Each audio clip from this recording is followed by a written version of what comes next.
So I started a survival world a few days ago, and I was thinking, I need a tree farm. Now, I've made a few tree farms in the past, but none of the ones I made fit into exactly what I needed. So, after checking the rest of YouTube, nothing fit either. So I was left with only one option, designing a new one from scratch. And with that, I started with the core of the farm. There are a few segments to a tree farm core, mainly the leaf crushers, the log pusher, and the bottom section. With this farm, I'm going to start off with the leaf crushers. After some time thinking, I decided to go with leaf crushers like this. Now they aren't perfect and leave 2 leaves behind on each crusher. However, they stack pretty well and do the job well enough. Wiring it is also pretty trivial, so let me do that really quickly. After a bit, this is what I came up with. It works really well and uses some slime update order magic that Floppy showed me like a year and a half ago. Next is the main extender. Now this should be pretty easy. All I need to do is power this back piston for a certain amount of time, and after it tracks, just power the front one. So let me wire that up really quickly. 10 minutes later, I came up with this right here. It works amazingly and uses little to no redstone, so it's perfect for what I need. Finally, it's time to do the bottom section, which will be even easier than the main extender. I just need to spam hoppers and place a single dropper feeding the player items. So I guess let's get wiring. We don't even need a time lapse for this. There we go.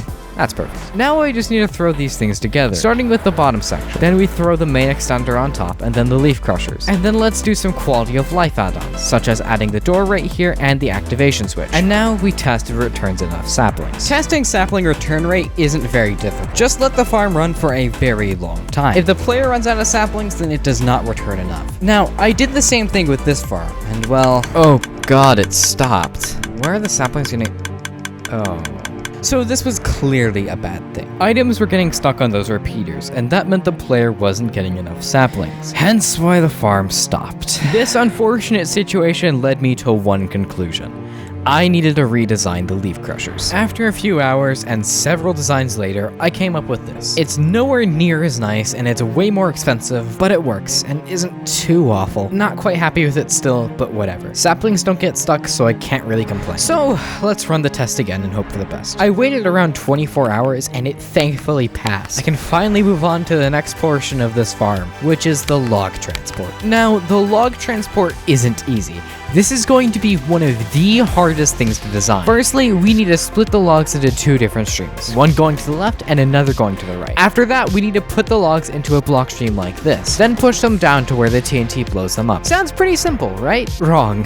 Very, very wrong. I want the TNT to explode while these logs are pushing down, so that the blocks have low blast resistance. But that means I need to build up 4 seconds of delay, which is way easier said than done. Enough rambling, I gotta get this done.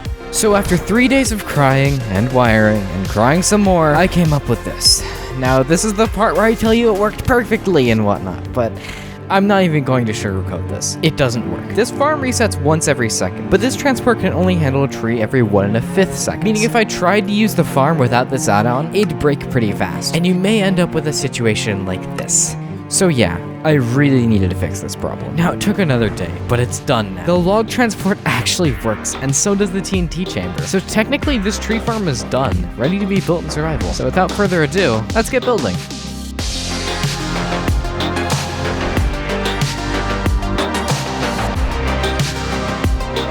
I got all the items needed. Next is to start on the core.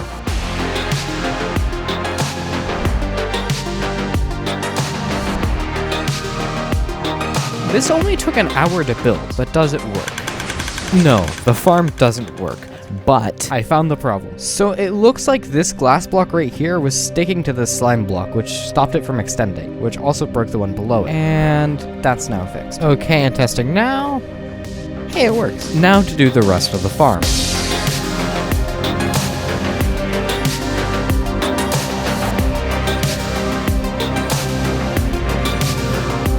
An hour and a half later, the entire farm was built on my survival world, and the TNT chamber worked first time. Now that all of this is done, let's get into some specs for the farm, shall we? This farm runs at 3 MSBT on my Ryzen 5 5600X, and produces 161,000 logs per hour. It is extremely easy to build, taking me only 2.5 hours, and I also gathered all the resources within the first week of starting a survival world. If you want to build it, then join my Discord server, which will be linked in the description.